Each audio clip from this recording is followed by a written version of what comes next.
Poor Sydney. Okay. Hey All right. everyone.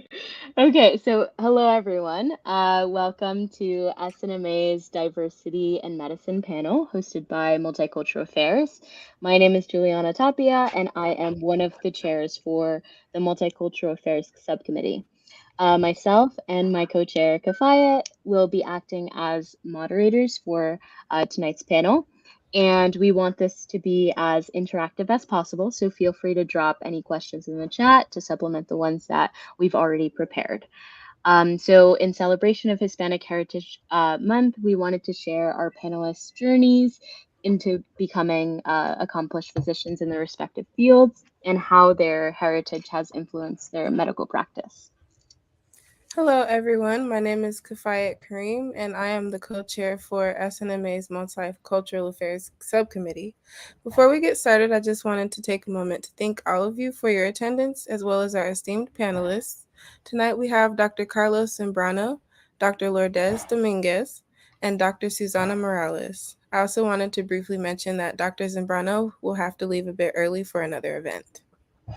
Okay, so we can get started with the first question. So, if you could all provide us with a quick overview of your career journey, so where you went to undergrad, medical school, where you did your residency, and in what respective field, and then also if you could tell us a bit about why you chose your field, that would be great. Good evening. I'm Carlos Zambrano, and originally from Colombia. I went to medical school in Colombia and practiced general medicine for about 3 years. Came to the States and initially to learn English, and then went to internal medicine residency training for 3 years at St. Francis Hospital in Evanston, Illinois, and then to Northwestern to do infectious diseases for 2 years. My I always had a like for infectious diseases because I thought a good number of good percentage of the patients admitted to a hospital where it was related to somehow to infectious diseases. Um, and so I did my training in finished in 2001. I've been in private practice since.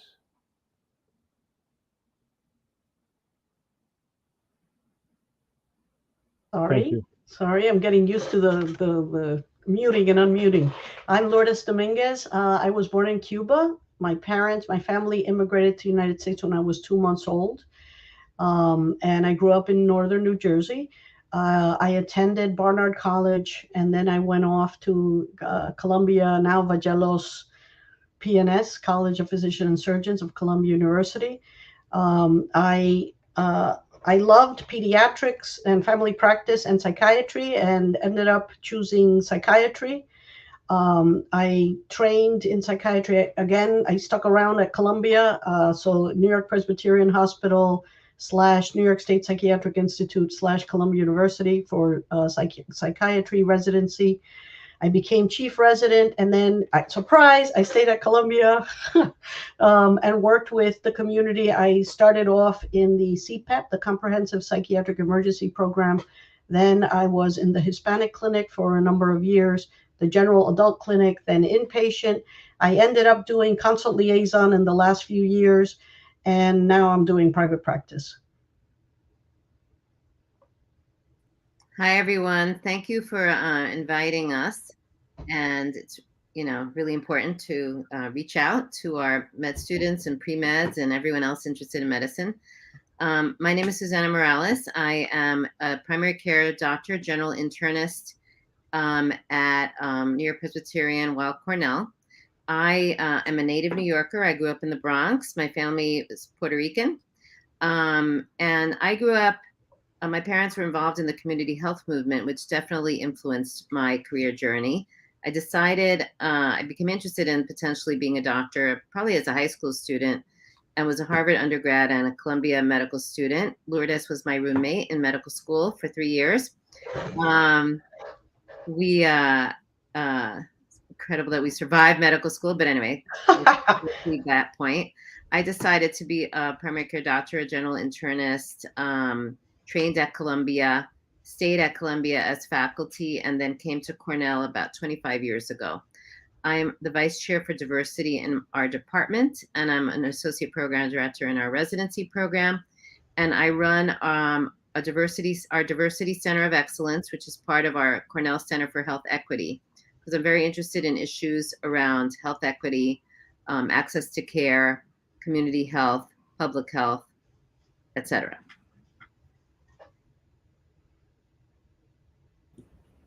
Okay, the next question is, how has your Hispanic identity impacted your practice of medicine?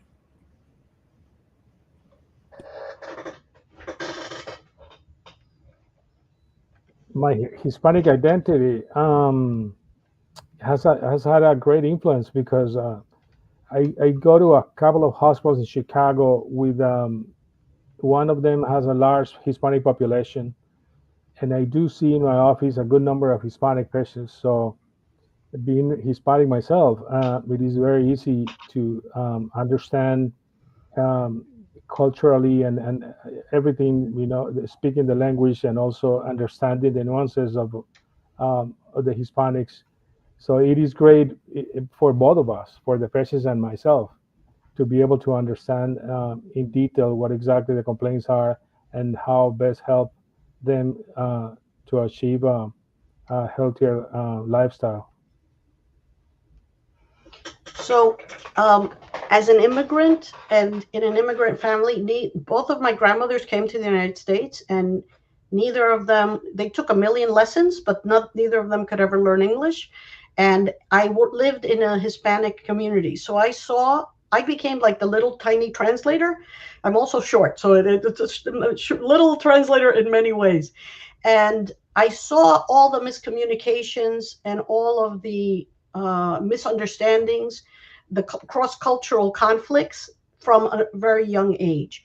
And I also saw that if you can communicate in the language, you could go so much further, right? I saw when the thing didn't work and when it really worked. And I also, the misunderstandings were so, highlighted in my mind. And then, I had a pediatrician who was a Cuban pediatrician, like the one Cuban pediatrician was my pediatrician. And I think he was lovely, right? He was an amazing person. And I think I loved science. So when we were training at Columbia, it's a minority, it's a Hispanic, it's a Black and Latinx community, Washington Heights, and we're like at the edge of Harlem, and every Hispanic group on earth has gone through Washington Heights. And so I saw the same thing in medical school, right? When I was in training, we saw all the miscommunications and the misunderstandings. And by virtue of speaking the language of those patients, and just understanding the cultures, I found that like it just went so much further, right? And so I was a translator. I tell everybody I'm English to English translation, right? So like you have to explain the culture and explain what's happening and sort of think, the box, the culture box, the language box, and then the medicine box, and then you like help people build bridges, right? And explain things to people. I mean, I just felt one of the other things that happened is when I was a resident and a medical student, there were no translators. So it was often the housekeeper or the, I don't know, the security guard or the nephew or the child of the patient who was translating. But the residents and the attendings and everyone on earth would turn to me and to Dr. Morales and to probably Dr. Zambrano and to anyone else they could grab if they had a little medical knowledge. And what did that mean for us? That meant that we worked twice as hard because they would pull us into all kinds of cases that were not our cases. But we also got a lot of more training because we heard stories that other people didn't hear, and we facilitated, right? We're like, I say we're the WD-50, right? The oil, right? That lubricated the system, and it made things work better. So, I think, does that answer your, yes. Okay. I think clearly the language barrier and the ability to cross the language barrier is very important. In addition to that, though, I think that the realization of the structural issues that were causing, the fact that there were no interpreters when we were students or residents, the fact that our families, but also our patients and our community was not able to access equal care was an example of structural racism. And even though now, there's sort of legally mandated interpreter services that are plus minus enforced around the country, the issue of poor access to care for poor people, for minority people, was very in your face then and is still in your face now. And I think that there's no question that my identity as a Latina, as a woman of color, affected my commitment to provide care for poor people and minority people, which is the bulk of my practice, but also to advocate for those things, for access to care, for improvement in quality of care, for culturally and linguistically competent care. And so I think that when one's lived experience informs that aspect of things, of course, many people, minority and non-minority people, are interested in and committed to those issues. But clearly, besides my clinical practice, a lot of the other activities and interests in issues of healthcare workforce diversity were informed by my identity, but also by my experience. I think that when one is a person of color, or a first generation student, or an immigrant, or minority, whatever, one has a somewhat different lens on what's happening around you. And I think that can be the driver of the choice to pursue medicine. Medicine's a hard career. And the fact that it's a bigger issue than you and just your interest in biology, but it's about service. I think that can sustain you through a lot of long nights of studying and a lot of long nights in the hospital, et cetera, because I think that sense of mission, can motivate. And so I think that we're, the fact that a lot of these structural barriers and structural racism exist are bad. But on the other hand, the fact that they can motivate you to make things better is the sort of silver lining. And of course, there's still a lot of work to do, which I know your generation is going to solve everything, hopefully. Yes, so I think that I'm grateful for the fact that I've had that lens on things that can make things clearer. Thank you so much. I know many of us definitely resonate with your answers, or at least I do. Okay, so our next question is, if you could give yourself, your younger self advice, what would it be?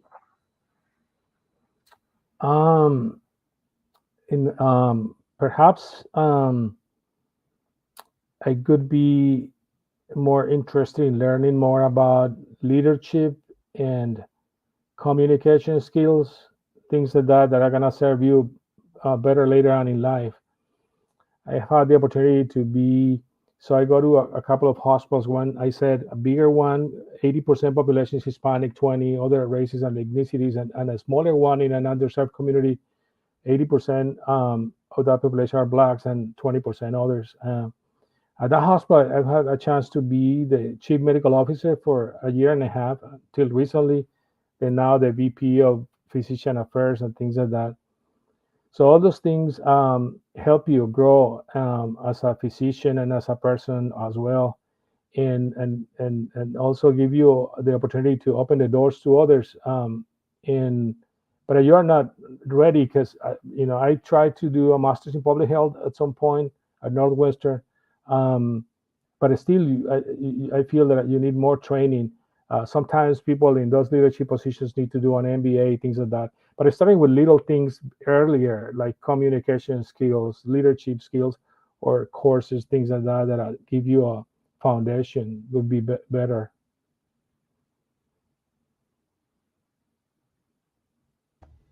So originally I was going to say I would tell myself to go dancing more, but but I think Dr. Zambrano's answer is a better answer than that. But don't forget the dancing. No, but you know what? Actually, I have, yeah. No, go ahead. You have to have fun, right? Dancing, like you have to, absolutely. Are you kidding right? me? And I think, your generation talks more about work-life balance. Dr. Morales is going to tell you that we went dancing plenty. I know that's I know that she's going to say that, but you know, look, I think that I always tell everybody, I think you should look for mentors, because I think mentors were very important in my growth. And they don't have to be physicians, they could be nurses, they could be social workers. I adopted a whole slew of people. I think that's very important. They help you grow, and they keep you honest, and they try to stretch you. I think it's very hard, because I think I was invited to publish way more than I published, right? And you get wrapped up, right? I had a hard time leaving the clinical scenario, right? Like, the patients were there, they needed me. I would stay a little later in the ER, I would stay a little later in the clinic, I would stay a little later. And then, you lose out on those opportunities that Dr. Zambrano was talking about, in terms of getting an MBA or leadership opportunities. The other thing I would tell my younger self is, but meetings are terribly boring, but a lot of very important decisions happen in those meetings. And if you're not there, then your voice is not present, right? And your voice cannot be heard, and your opinion cannot be shared. The other thing I would say is, ask. Don't not ask. I didn't ask a whole bunch of times that I probably should have asked. And don't be, if you ask, like I would always ask, can we get another psychiatrist? Can we get another Spanish speaking psychiatrist? Can we try to, get translators, right? Never happened until 40 years later. But you have to let them know that these holes exist, and you have to be political and correct about how do you bring it up, but you have to bring it forward. So that, I think that's what I would tell my younger self. When you get older, there's a lot of younger selves. So I think that the things that you learn at each stage are different, or maybe different. So for example, as an undergraduate and medical student, I think that I sometimes waited too long to ask for help, either academic help or other types of help. The reality is that there may be different times, which for different reasons, one needs support. It's a very challenging field. It's a very long journey. And I think sometimes, the idea that you may need to lean on other people, get academic or other types of support is sometimes alien. And so I think that having a lower threshold for seeking that type of assistance and support is lesson one that I think I would have done differently. Later, I think that, like Lourdes said, this is sort of the flip side of that sense of mission. When you have this incredible, the sense of mission, the feeling that you're very needed, which you are, so often, especially if we're practicing in underserved communities, there's a lack of resources. There's a sense of the need of our patients is deep and wide, but then there's also the potential to burn out. And so I think that this issue of monitoring oneself in terms of the need for stepping back from different responsibilities sometimes, or different, I think sometimes, I listed all the things that I'm interested in. That meant that sometimes I was involved in like 500 million activities and organizations and whatever. And so sometimes pacing yourself, I think, is really important. I think that, the notion of self-care, a lot of that notion and those concepts actually came, I don't know if everyone is aware of this, some of them came from Audre Lorde, the poet, who's an African-American woman who was also an activist. And the idea that that's part of being an activist is actually self-care, pacing yourself, et cetera, is really important. So I think that the issue of balance is an important other piece to what I would probably have tried to do better at. So I'll stop there. I think those are all incredible responses. So we did get a chat question, and I'm just going to read it out.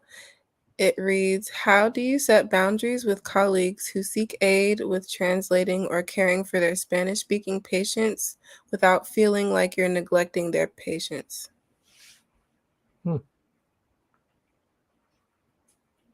So that's a tough question, right? Because it depends on what's happening, right? So if the person is in a crisis and time is of the essence, and if you have the time and the bandwidth, then you can jump in.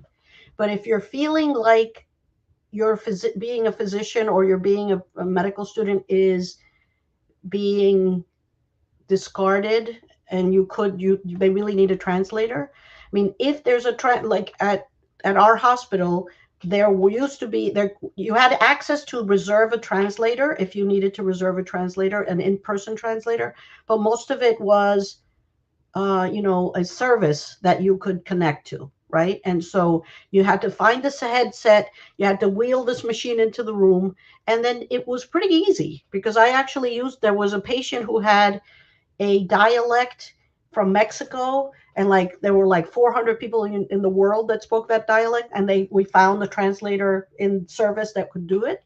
So I couldn't speak to it was amazing, right? So it was very, very cool.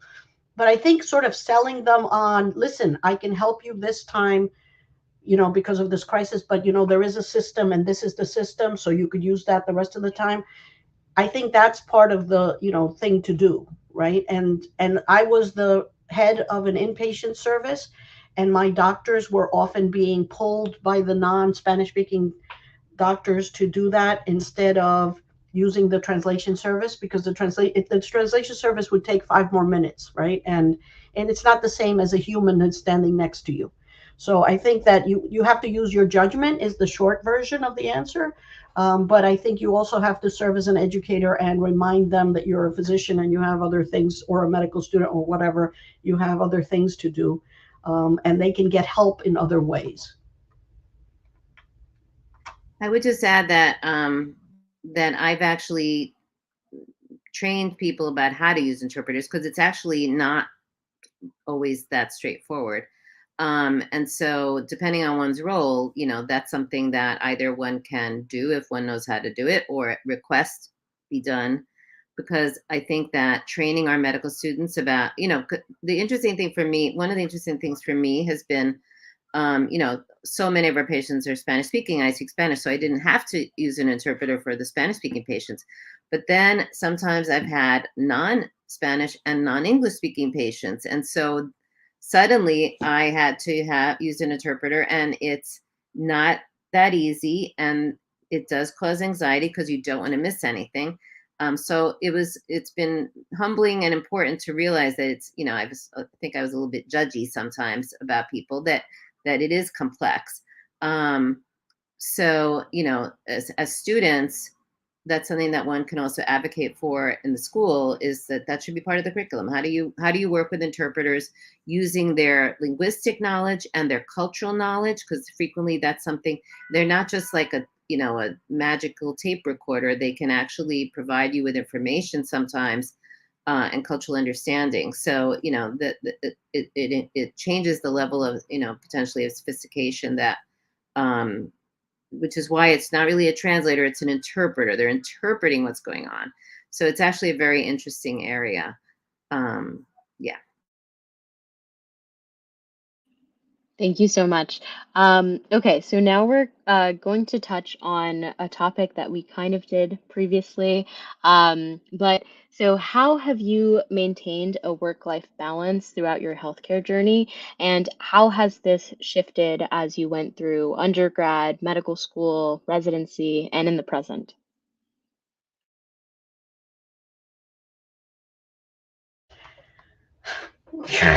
So that's something that we still struggle. I think that's a never-ending battle, right? Of like, how do you figure out, what your limits are? So I will say that I finally realized that I was working pretty much 60-hour work weeks for the last 40 years or so. And now I'm working about 40 hours, which is a vacation as far as I'm concerned. And I think that this is what everybody was talking about. You can do things. It's amazing. So I think it's hard. You don't even notice, right? Because if you're also surrounded by other people who are working 60-hour work weeks, it's just what everybody does. And I think that in healthcare, we're perpetually understaffed. I mean, people were paging me at pretty much every night. I got a phone call from the nurses or from the doctors or from the resident, from somebody. It was unusual that I didn't get a call after hours. And that's when you have to decide, right? Like, if do you want a high acuity, high intensity job? Do you want a calmer 9 to 5 job? What is it that you're looking for, right? And then some people I know will only do outpatient work because it's 9 to 5, and you don't have it. If you're not the boss, right? If you're the boss of the clinic, then the emergencies that come up overnight come to you, that you have to figure out who's covering and who's and if somebody gets sick, you have to figure out who's right. So you manage by choosing what you're doing. I mean, I know people who work 20-hour weeks. They work half time so that then they can spend the other 20 hours with their elderly parents or with their children, or they volunteer. There's a whole bunch of different things, right? But financially, you have to be able to afford to work part-time, right? So I think that there's a lot of elements in talking about, work-life balance.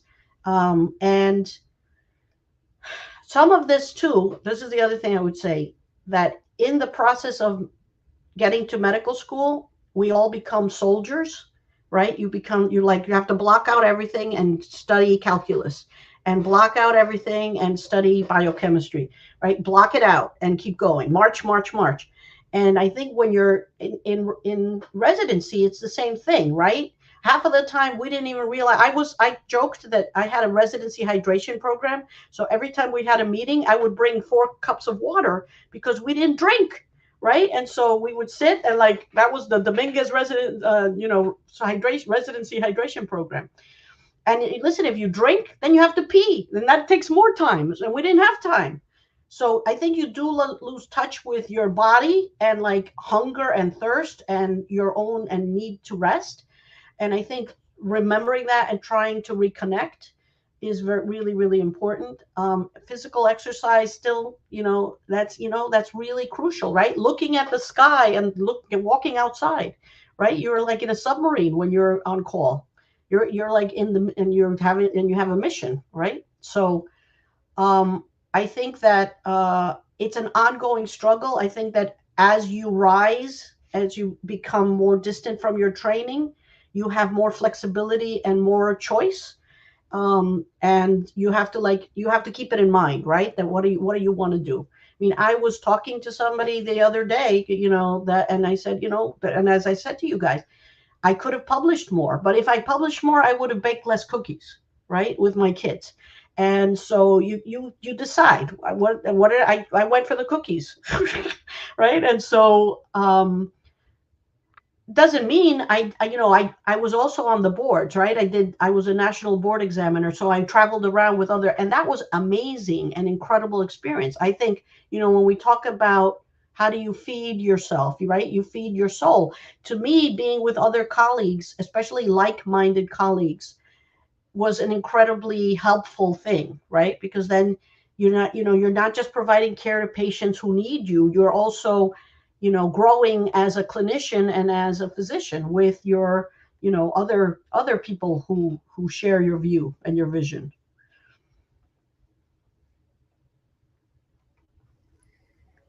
Yeah, I mean, I mentioned earlier this issue of balance and so forth. I think that one's career has phases, and there's no question that early on there's this intense time sink, which is, I think, wrong. Actually, I think it's wrong that that an 80-hour work week is considered appropriate and in residency.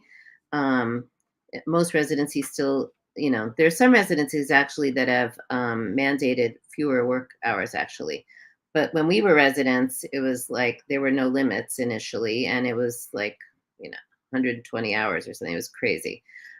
So I think that that is very challenging. I do think that as I think for step one, so, but after train, I mean, I think it's very hard because the training process has been extremely rigid in terms of changing, although it's better than it was. Certainly post training, one does have a lot more flexibility. And I think that definitely dictates what you do. Now, even outpatient care, which now is mainly what I do, is not necessarily 9 to 5, unfortunately. So I think that one of the, the big challenge that a lot of doctors have is there's, whatever face-to-face patient time and other work within the, the hospital or wherever one is working. And then there's the charting and the electronic medical record and all the other stuff that you're doing after hours. And so, figuring out how to manage that. And I think, I think that we're in a moment of, hopefully of change and transition where this has become like a big issue for physicians, and finding alternative ways to not have one's work leak into the night and the weekends. There's a big pressure on to do that. But I think step one is actually having it as a priority. There is this idea that, I think it's much better now. I think that the attitude towards balance and towards mental health and all that stuff has become much more prioritized and much more normalized. But it's been very interesting to me sometimes. I'll give you an example. In my practice, the first person to go part-time was a man. And he was a man with special needs kids, and that's what they just needed to do. And that, prior to that, I'm not saying that men are that women are the only people that want to go part-time. That's not the case. But I think it made it legitimate that it was a man that did it first. And so, because especially when one has young children, sometimes that's something that one has to do just physically. So, I think though that the careers have phases. What many people will do is when they have, if there's an issue around kids, that wanting to be part-time for X interval of time, maybe, I have some of my residents, it's just like, that's just like a given. They're just like, they don't even blink at it.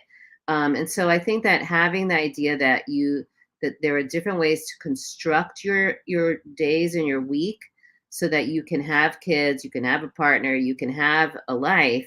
It's really important to make that a priority. And to not have any compunction about it. It's just like, it should be just totally normalized.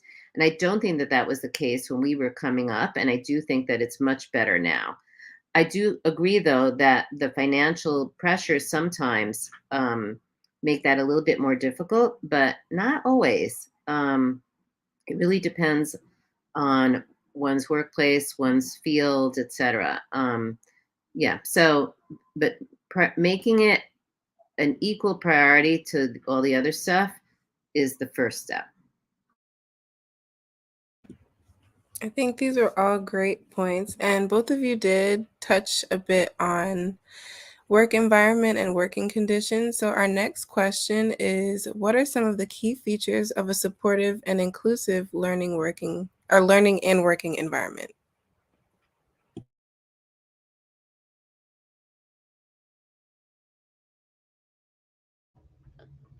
I'm thinking about that answer.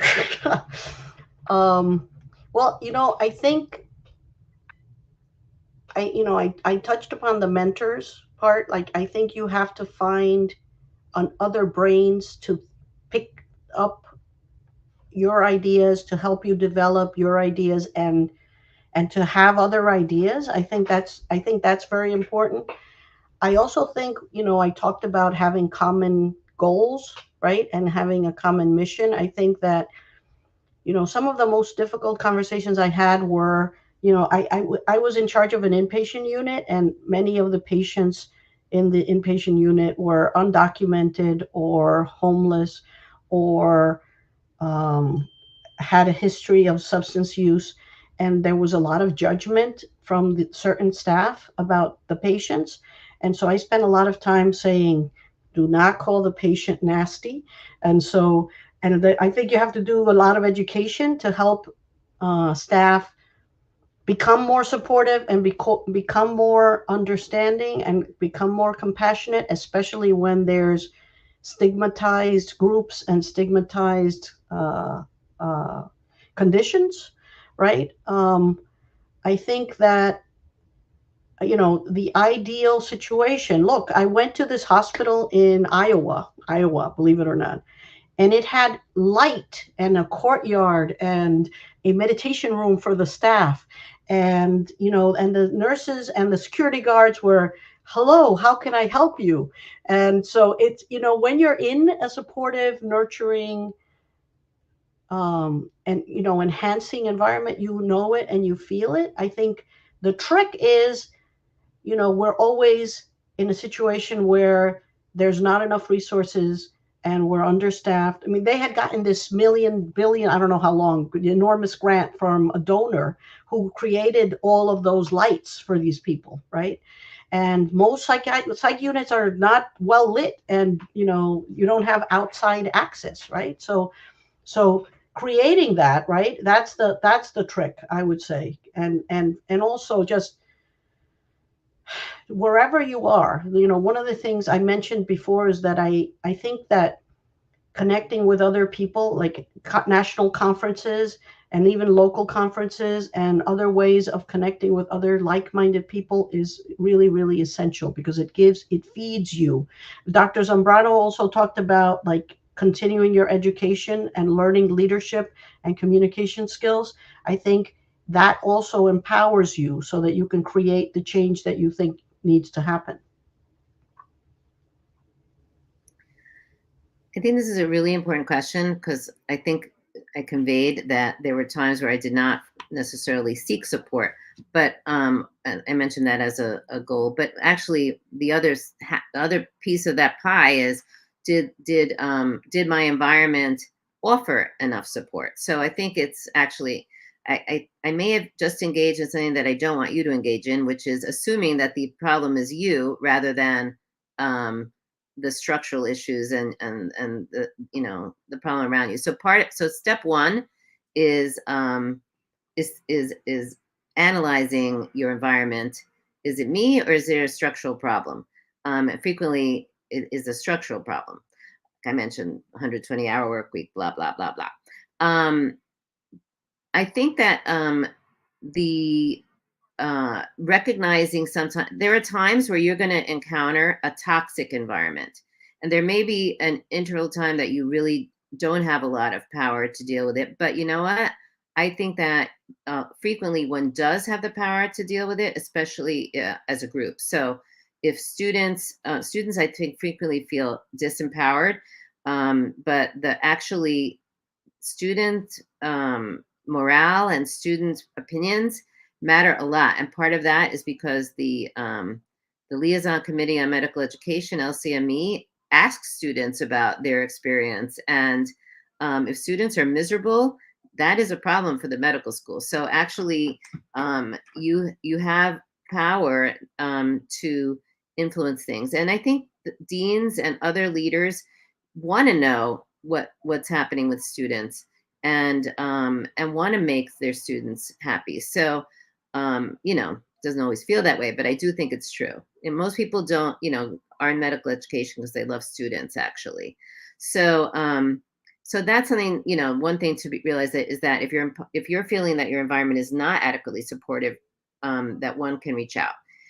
But the other part of your question was about inclusivity, at least in the written questions that you sent. And I think that the irony that we're in right now, especially as people of color in healthcare or pre-health students, is that we're in a time where diversity, equity, and inclusion have become kind of dirty words in different parts of the country, and a tool for rhetoric against those. But I think actually that part of a supportive environment for all of us is that an environment should be welcoming, inclusive, and diverse. And there's no question that that most of us don't want to be the only one, that most of us don't want to be, the token, and that we want to have a community within our institution. So if we're in,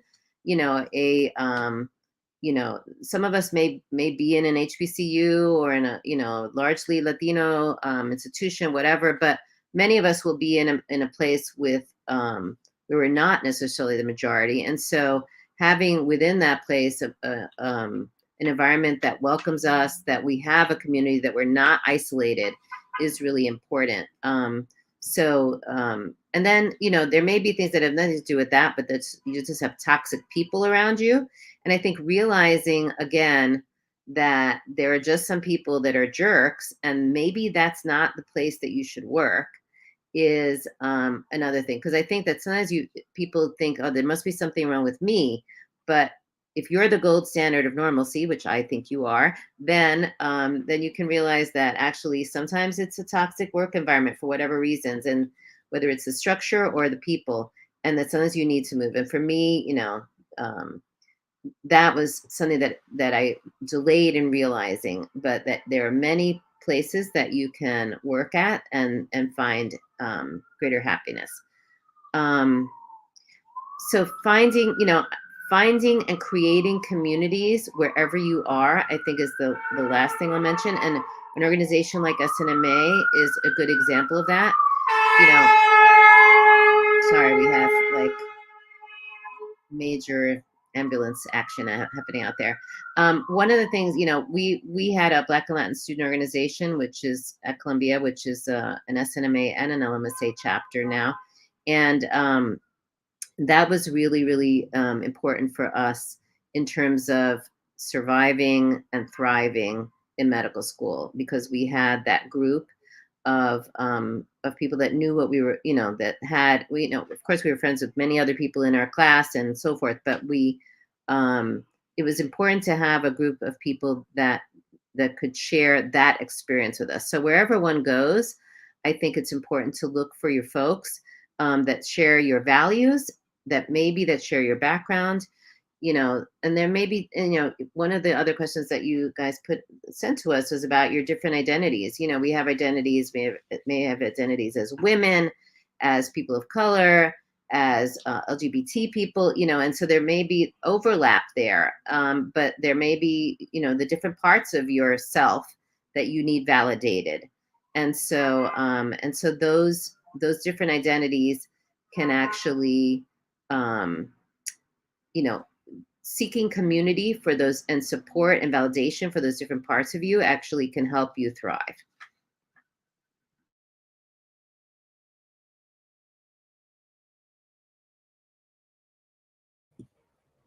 I think those are all really important points. And we are reaching the end of our event here, but this has definitely been some great conversation. As a final question, we wanted to ask, what are some ways that your non-Hispanic colleagues can be the best advocate for Hispanic colleagues within their working space and learning environments?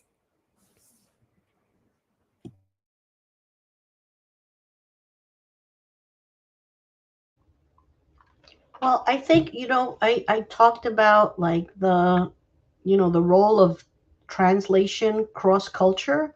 And I think everybody has a culture, and and families have subcultures within culture. There's like many levels of culture, right? And I think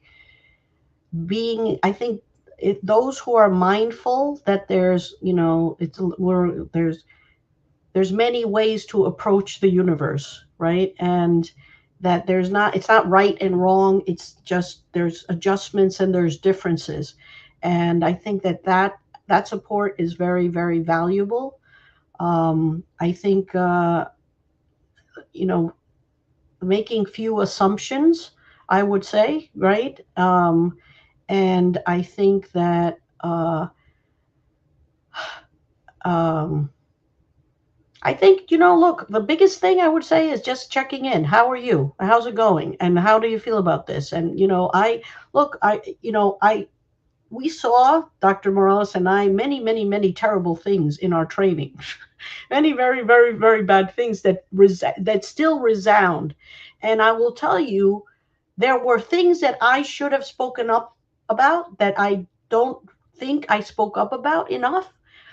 And one of our other colleagues who we know, who is not a person of color, actually said to me, listen, one of the things I really admired about you is all the times that you said, hey, you know, when they were saying some barbaric, racist, or homophobic, or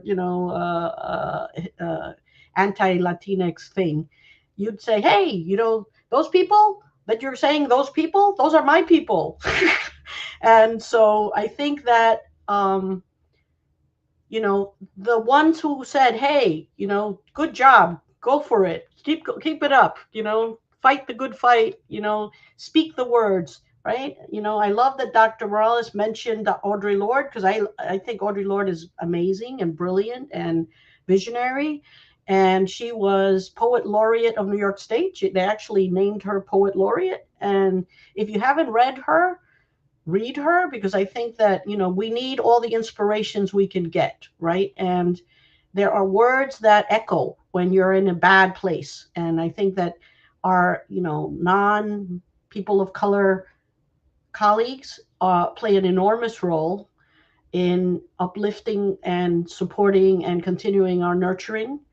And I think that's a wonderful question. But I think that, you know, it's very simple, right? And I listen, a glass of water. Remember the Dominguez hydration program, right? Like, you know, there's many ways we can support each other. I echo Lourdes's sentiments. I know we have to end, but I do want to just wish all of the students on the call the best of luck. Hang in there. It's worth it in the end. And may you all have many blessings. Thank you so much.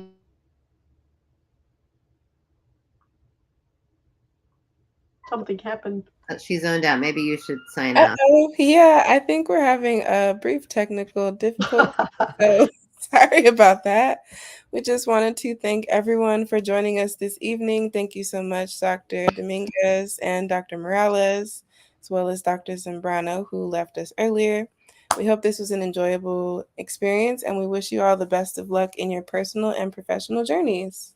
Thank you. Beautiful. Thank you. Good luck, everybody. Bye-bye.